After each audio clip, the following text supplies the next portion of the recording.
Hey, what's up, guys? Welcome to Flex Friday. Today, we're coming at you. We're going to give you defensive streamers, kicker streamers, quarterback, tight end streamers, and then, of course, we're going to end the show with our flex options for the week. The entire point of this show is to bring you guys that maybe on your waiver wire, maybe you can go pick them up right now, or they're definitely guys on the edge of starting. But thank you for tuning in. I'm Sam. This is Andy. And Andy's going to kick us off with his defensive streamer for the week. Yeah, so we are going to start off with the Jacksonville Jaguars, which sneakily the third highest scoring defense in the NFL. They've gotten 3 takeaways every game, and they're going up against a banged up 49ers team. Jags, second DVOA, 6th in EPA per dropback, 8th in pressure rate, and Robert Saleh just said they have some legal way of stealing signals. I know he's talking about the offense, but I would imagine that translates to the defense. Very curious to know exactly what that means. But, whatever it is working for Duval. Purdy might be making his return, but without Kittle and Ayuk, I'd be surprised if they have a real good showing. This is a solid defense all across the board. And I think it's probably going to be a lower scoring game than what the total intends. Yeah, so, usually I would respond to that, but I'm just going to go to mine, and I am in lockstep with you, man. I think this game's going to be gross. I personally think this game's just going to be a little nasty, and it's why I'm going with the 49ers. It's kind of the same thing. The Jags have some good plays on offense, but I feel like they also make a lot of mistakes. It is a big bummer. No Nick Bosa, obviously out for the year with that injury. So that does cap some of the upside for the 49ers. But in kind of scouring the waivers this week, Andy and I were trying to go with like lower owned players. Like, of course, there's going to be a lot more popular options of people dropping Fab and picking up like the Commanders or like things like that I think are a little more high hanging fruit. I think going after this Jags-Niners game, there's probably going to be, 2 or 3 turnovers. Could get a little gross. And I'm in lockstep with you on that. I would love to see how they're stealing signals too. I know. This is so fast. I'm with you. I dropped that and moved on. It's like, what? And if there is a legal way, I need to get this to my boy over on the Titans because they need any amounts of help they can get to do absolutely anything. But now we're going to move on to the kickers. Andy going with Will Reichard. Will Reichard. This is kicker analysis. Feels a little bit random. He's a top 10 kicker currently. And so this is what I'm going with. The last time he was in Europe, he went 3 for 3 on his field goals, 2 for 2 on extra points. 2 of those field goals were beyond 50. So I feel like when he's over there, he's feeling the football spirit over in Europe. It's a pretty good offense, and Steelers defense is a little porous, so he should have his opportunities. Yeah, I think the Europe connection, it's got to be foolproof when it comes to kicker analysis. I'm with you. I think that's how same thing for me here. I'm going big leg Joey Sly over on the Tennessee Titans here. Started with 2 monster games. Honestly, dropped a 15 and a 17 first couple weeks. Week 3, still a good showing. Basically, Titans having a rough time getting past the 40-yard line and into the red zone. So what that means is long kicks for Joey Sly. I don't expect that to get any easier against Houston this week, who's got a pretty good defense. Also, would totally stream the Houston defense over either of the ones we mentioned above if they happen to be available. Titans ain't looking good. But for Joey Sly, he's a top kicker right now, technically fantasy points scored. Houston indoor game. If there is any sort of analysis, that would be what I'm looking for is decent weather or indoors. Kickers that are attempting longer field goals and offenses that tend to stagnate as they get closer to scoring touchdowns. I really think when it comes to kicker analysis, that's mostly what you can do unless you're going after like high scoring offenses. But even then, sometimes like you go after a guy and he just gets 5 extra points. So like it's not a perfect system. Joey Sly is a guy I'm going after this week. Andy's going after Reichard. Now we're going to move into our QB and tight end streamers. Geno Smith, do we believe in him this week? I'm rolling him out there again, hoping for a better result. Absolutely let me down in week 2, but we're getting back up on that horse. Chicago has allowed the 3rd most points to opposing quarterbacks, 22nd in pass D DVOA. And Geno showed some magic with old Trey Tucker last week, who absolutely exploded.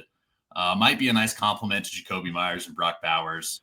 And also, we got some teams on bye next week. I think Gino's got an okay matchup the following week. But also look there for Jackson Dart maybe. This is just more looking ahead to next week. He's playing the Saints next week. He's got a tough matchup this week. So if you're set at quarterback right now, but you've got Jordan Love who's going to be on bye, or one of those other guys who's going to be on bye, maybe think about that. That's not really in for our Flex Friday things, but just a little tip. Yeah, I think with Gino, he's kind of one of those guys where he at least is going to be throwing the ball. Like sometimes a lot of these streamers, like they end up really not getting that. But I think going against Chicago, technically the third best matchup for a QB fantasy wise. Doesn't necessarily mean every statistic, but I think either you can score on Chicago as it's been shown, or if Chicago's offense clicks, Gino be in catch-up mode. I like both of those options.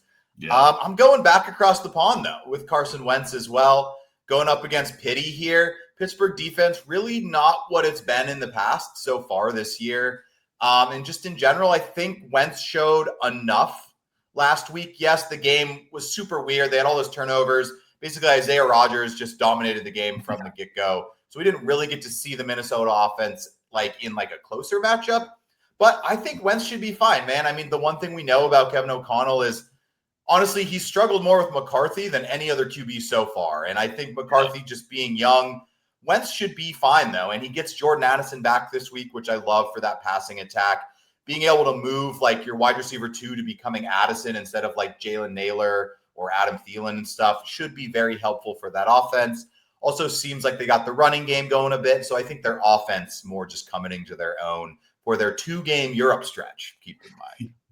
Yeah, I like this one a lot. Kevin O'Connell is the quarterback whisperer in some ways, especially for backups. I mean, Josh Dobbs had top 12 games when he was there filling in. Pretty much anybody who comes in, except for J.J. McCarthy's last game, has done pretty well in the Kevin O'Connell system. And, what was it, 7-8 years ago, Carson Wentz was MVP frontrunner. So he's shown he's had some talent before. Obviously, it's pretty much been a struggle fest since then, but I do believe in Kevin O'Connell and his ability to. Yeah, this is a O'Connell play more than a Wentz play, and just a weapon play. They've got weapons there. So moving into our tight ends, Andy going with the rookie on the Jets, Mason Taylor.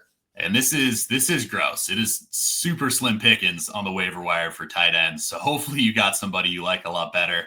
But most of the people available, or out of most of the people available, this is one of the guys I'd be looking at because there's not much out there. I like targeting these rookies at this point where maybe they can break out, because a lot of the tight ends on the waiver wire are veterans where it's we know what they are. This is what they've been for their career. It's maybe they get 2 or 3 targets a game. And, here you have Mason Taylor, 21-year-old rookie, early second-round pick. Dolphins have allowed the 4th most points to the tight end position, 5th worst DVOA. So it's a great matchup for him. Hopefully he can start getting going. And this is when he starts to pick up. They invested enough capital in him where, they should have a plan for getting him involved at some point, and this is a great defense to target. So hopefully this is when it clicks. Yeah, and I like to double down on what you said, and I'm going to use it in my streamer after we talk about Taylor as well. But I like exactly what you said is if you target some of these rookies as your potential streamer, what's nice about them is that if they do click, it could potentially lead to more of an expanded role. And if Mason Taylor, if this is his coming out party game, we're not saying it's going to be, but if it is, you now may just have your tight end for the rest of the year. Whereas if you're streaming more of a Dalton Schultz because you like the matchup, we all know what Dalton Schultz is. He's not going to surprise you 5 weeks from now and look like, mid-career Tony Gonzalez. We know what Dalton Schultz is bringing you. And I'm hoping for the same here from my boy, Oronde Gadsden II. Rookie for the Chargers, healthy and active the first 2 weeks. So last week was the first game he played since the preseason. 7 targets, 5 catches. Tight end for the Chargers. He's young. The other tight ends for the Chargers a little banged up in Disley and Conklin. So, yes, it's going to be hard to project what happens in the Chargers passing attack every week. But I think Gadsden, if you're taking a shot, I like the passing attack. And I love 7 targets in your first game as an NFL player. I do think that's showing enough that they trust this guy on the field and they want to at least involve him enough. So he's another one, could be on the waiver wire. Like, he's pretty like almost unowned. Like, yes, he's very owned in like dynasty leagues, but he's very unowned in redraft leagues. So this guy should definitely be sitting there. And I like what could be an increased opportunity for him moving forward this season. Yeah, for sure. And what's even crazier to me is, 26% target share, but 7 targets. That leads me to believe that there's definitely some connection between him and Herbert. Because it's like as soon as he's on the field, Herbert's looking his way and throwing him the ball. So, yeah, I like this play. And, yeah, hopefully this is somebody that if he takes over in that passing offense, I think he's somebody that you could hold on to for the rest of the season. Pretty crazy, man. This is why I think in the offseason it's always so big to not like overemphasize or overassume we know what's going to happen. A year ago, if you had said the passing volume of the Chargers, you probably would have got laughed off the screen. And look at us now. Yeah. Look at us now. But it's like, oh my God, they're great. Yeah. Talking about something we maybe thought was going to be a thing, but play one basically completely derailed here. But Xavier Worthy looks to be practicing. They said he's fine off the injury report. Probably going to be wearing some sort of sling would be my guess, but I think they need him a lot. Oh, they definitely need him. And, I started writing up a thing on Tyquan Thornton and then started looking into it. And it's like, oh, Xavier Worthy is full go in practice. Looks like he's going to play. So scrap that. And I'm super confident throwing Worthy right back into the lineup. Ravens are 28th in deep ball DVOA, which is one of the reasons why I was looking at Thornton before I knew Worthy was fully coming back. Obviously, Worthy being crazy fast, I think they're going to use him all over the field, both some deep shots and a lot of underneath stuff. I mean, they said that they had their game plan week 1 was getting Worthy the ball a bunch, and then immediately he's out. I think they're going to try and go back to that. It is the shoulder injury, which I don't think it's going to hamper him too much. It's not like an ankle or a knee that's going to affect like his speed or his route running. He's probably just going to be playing through some pain and trying to avoid hits. So I think he'll be full strength out there. 2 1-2 franchises that are both very good, a must-win game. I think they're going to do everything they can to get him the ball because at this point, he is the best playmaker that they have on the field. So I think he'll be getting a lot of targets all across the field, and I think is an absolute smash play this week. Yeah, I mean, and at some point, yes, the Baltimore defense could get their stuff together, but it hasn't been so far this season. Like, they've been giving up. Yeah. I think I was reading the other day, Baltimore they're averaging like 37 points a game or something, or they've scored over 37 twice, and they're 1-2. So that should show you how many points they are giving up in some of these games. True. And, it's very possible this game could turn into a track meet. And with Xavier Worthy, like, I don't know if there's like a buy low window, but it's kind of possible just because we haven't seen him yet. If he has a good game, though, this dude probably just going to be in your lineup the rest of the year would be my guess. Yeah. Same thing can be said for this guy, man. I'm going with the week after Andy suggests a player trend. Honestly, you can use this trend with me a lot, too. It tends to work as well. But I liked enough of what I saw to Matthew Golden last week. He was like the most profitable kind of involved wide receiver. I just think that Cleveland defense was coming after Jordan Love like all day. And it just, every time it cut to the Packers game on Red Zone, it was basically Jordan Love getting sacked or like rushed or running around or a field goal. That was basically what was happening in that game. But Matthew Golden, once again, very good analytics. I did like seeing him get involved like on one of those deeper shots. And this week they have one of the best like passing matchups you could ask for in Dallas. Made Russell Wilson look like potentially the best player, and then he got benched. So if that goes to show you anything about what the Dallas defense can potentially allow opposing offenses to do. And, it's going to happen for Matthew Golden at some point. I think he's just starting to become more involved. He is a rookie, so these players do take their time to get a little more involved. But I'd imagine over the next month, and it even could be this game, he's going to have his breakout game. Yeah, and he was so close last game. I mean, he was the leading receiver for both the Browns and the Packers last week. And, man, if he could have just stayed in bounds on that deep ball, that would have been like an 80-yard touchdown. He would have been to the moon. But, yeah, so here's Cowboys, 32nd in pass DVOA, 32nd in points allowed to wide receivers, 32nd in points allowed to outside receivers, where Matthew Golden lines up more on the outside than in the slot. 32nd in completion percentage. It seems like the absolute worst pass defense in the league, getting an angry Packers team that just lost a real close game to Cleveland.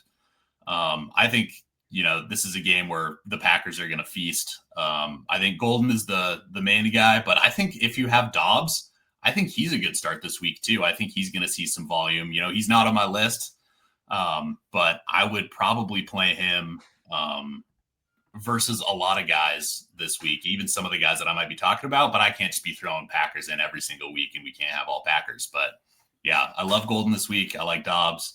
I think this is going to be a fun game that I'm very much looking forward to. Yeah, I think there's a chance this game kind of turns into like a boat race where if the Packers get on top of them, I think they could lean into them and it could be 42-13 before you know it, to be honest. Moving into what's not going to be 42-13 though, Houston Tennessee game. Nick Chubb. Oh, yeah. And talking here, Nick Chubb and Woody Marks looked like he had a pretty solid game last week. Looks like he's getting ready to break out. And I think a few weeks from now, Woody Marks is going to be the guy. But right now, I'm still playing Nick Chubb over him. I think he's going to get a little bit more of the groundwork. Titans have allowed the third most rushing yards to running backs, but the fifth fewest receiving yards. And part of that could be teams might just not be passing to the running back as much on him because they're just having so much success running it. So, I don't think that the Texans are going to be 0-4, especially in their own home stadium versus the Titans. I think they finally get the ship right and win this game. And I feel like there's going to be a lot of Nick Chubb in the second half. That is my analysis for that. Sorry, Sam. Yeah, 100%. So I think what I'll actually do is I'm going to change the order here, and I'm going to talk about Woody Marks since we're in the same game here. I just think, I think this backfield is probably moving towards more of a 50-50 split. But in the right matchup, I really do think this is one of those matchups that you could play both of these running backs. When it comes to Woody Marks, though, I think part of me, I like him as a deeper play, and I like him as a guy that this is not only like a potential deep flex Friday play, it's also you need to add this guy if he is available in your league because he has been trending up, and it's possible that trend was just to get to 50%. But we'll see over the next month, is it possible he starts out snapping Nick Chubb? And if it is, you're going to want to have him owned. But basically, he went from 10% to 20% to 40-something% snap share. He's definitely more explosive, but I do think Nick Chubb is still going to be the red zone back. And in a matchup where they should control the tempo of this game, I think it bodes well for Nick Chubb. Maybe they get ahead and Woody Marks gets some time. But we all know this is just going to be a Joey Sly game, personally. So when it comes down to it, this is Joey Sly time. Yeah. But moving into our last two players of Flex Friday, if you guys are enjoying the show, make sure to hit subscribe. We are trying to get to 1,000 subscribers. We're almost at 900. So thank you guys that are new to the channel this last couple weeks, loving the Dynasty content. This is kind of our general redraft part of the channel. We're mostly focusing on Dynasty, but keep in mind a lot of this information is still if you got Matthew Golden on your bench, start him in your Dynasty league if you don't have a better option. This is information for both as well. But moving into Andy's last player of the week, Keon Coleman. Yeah, so after a big week one, Keon Coleman hasn't been a big help for your team the past 2 weeks, but I think versus the Saints, he really bounces back. Saints are 5th worst past DVOA. And according to Razzball, their stat site, they have allowed the fewest points to slot wide receivers in the league. So that means they've been really bad against the outside guys and good against the slot guys. Keon Coleman taking most of his snaps to the outside. So this is kind of a double plus matchup where it's their bad passing defense and then really bad against the outside guys. So I think he gets back in there. I think he has a big game and hopefully finds the end zone. Yeah, I just think that's what it is with the Bills is you're kind of going to have to pick your guy. It's yes, Dalton Kincaid's had a couple good games, but it's also a lot of it is it happens on the first couple drives and then they kind of settle into games and it's really hard to project. But yes, go with the analytics here. I think the Bills play like that, right? They target the weakness of the other team and they just run through the running game. So Keon Coleman's going to have some splash games, and if this is the matchup to do it, I think you should go after it. Last one of the week here. And this might just be my gut call of the week. I think all of the analytics so far aren't really showing that Trevion's been super involved. For me, the double fumbles and the fumbling issues of Ramondre Stevenson, Huge. I think are going to start leading to some more Trevion touches. And maybe that's just my hope, but I think it's a combination of bringing the rookie along slowly and maybe some fumbling issues by Gibson and Stevenson too, who have both fumbled last game. So let's see this to be Trevion's highest snap percentage game of the year. And I think that's what it's going to take for him. If you get this guy 10 touches, I think he's going to be a playable asset. He just hasn't really gotten there yet. So I think this matchup is pretty good. I mean, yes, last week, was it Carolina? Like they kind of destroyed. That's who New England's playing, correct? They're playing. Patriots playing Carolina this week. So yeah. Yes. I think the Falcons didn't do anything against Carolina. I just think that's more of a Falcons problem. I do think you can attack Carolina, and they are a good matchup for opposing offenses. So I think when it comes down to it, Trevion could have like the game where it's like, if you want to trade for him in your redraft league, if you are a believer, you may got to do it right now. Because if he gets in the end zone once, you're not touching him for the rest of the season. So look for this to be Trevion's most involved game of the year. Yeah, I agree with pretty much everything you said there. Yeah, especially the fumbling issues. Like at a certain point, I feel like Mike Vrabel's one of those guys where if you're fumbling the football, you're not going to be in the lineup too much more. Obviously with the draft capital they spent on Trevion, how great he looked in preseason, he's eventually going to get his. Such a good matchup for him, and so I can see it being the game where he really takes off. So to finish the show off today, Andy and I are just going to go over our picks from last week. So basically green, good, bright green, really good, red, bad. For those that are just seeing colors and not the numbers. But going down Andy's here, Falcons McManus for his streamers, not so great. Golden was a wash. Scatterboom and Bateman, big hits. Otten didn't do much, and Sam Darnold a hit for his streamers. For me, killed my kicker defense, didn't do so hot the rest of it. Pittman and Hunt were good hits, Bucks and Schrader. Rashad White was not involved. Stroud was close, didn't get that last touchdown. And my deep tight end, while he did have 2 catches, was unable to get into the end zone. My boy Tonja. So I'm sitting at 6, 7, and 2, and then 100% for my DST kicker hit rates, which are only for last week. For those of you that do not watch every week, we just started doing that in week number 3. And Andy's sitting at 4, 8, and 3. That is 4 hits, 8 misses, 3 yellows, which is basically like a wash. And he didn't hit his other ones last week. But thank you guys for coming to our show, Flex Friday. Play these guys in your league. If you enjoy what you're watching, make sure to leave a comment. Let us know if there's any questions you have about start sits for your lineup. We are here to help you. Yes. Andy, thanks for coming on, my friend. Thanks for having me. And we will see you guys next week.